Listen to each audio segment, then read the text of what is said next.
man took out a 10-year-old tin from the tin box and removed the rusty lid with a gentle wrench. The boy hurriedly warned that the food inside had already spoiled, but the old man excitedly picked up a piece of rotten fish with his fingers and stuffed it into his mouth, chewing with an expression of immense enjoyment. The boy is disgusted, but what he doesn't realize is that the boat is stranded in the middle of a barren sea, and this rotting can could be their last meal. But there was only one can, and by evening the boy and the girl, thirsty and hungry, mumbled something about dinner. The old man was too shy to tell the children the truth, so he pointed to the horizon and said that when the sun set over the sea, it made a beautiful sound that only the wisest children could hear. These words distracted the boy and girl from their hunger and thirst as they looked excitedly towards the setting sun. But the children's innocence made the old man's heart ache. They had been separated from the boy's father when the ship caught fire and sank. If they couldn't find land, the two lovely children wouldn't last long. The next day, the old man was awakened by the sound of a crash. He got up in a hurry and was surprised to find a pile of supplies floating on the sea. The old man grabbed the crate and struggled to unlock it, hoping that there would be food and water inside to cheer up the two weak children. But when he opened the box,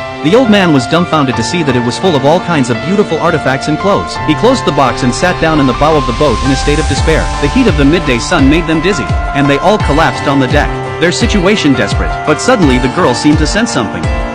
She sat up in a daze. To her surprise, she realized that there was an island of lush greenery rising out of the sea. The old man was so happy to make sure that it was not an illusion that he immediately set sail and sailed towards the island. What made them even happier was that the island was rich in fruits and there was a small stream that provided clean and clear fresh water. There was even a barrel of sugarcane wine left behind by the people. The old man took a sip and felt that life is unpredictable. In the morning he was struggling to survive on the sea, and in the afternoon he felt like he was in paradise on earth. But while he was sighing, the boy found a moss-covered skull. The old man was terrified and realized that the island was not as safe as it seemed, so he threw the skull away and tried to get the two boys out of there as soon as possible. But it's not easy to get away. He stopped at the highest point of the island and looked around for a long time, but he realized there were no shipping lanes nearby. There was not even a ship in the endless sea. The girl, bored with waiting, saw the little red fruit and secretly picked one and popped it into her mouth. But the old man was shocked and rushed over to her.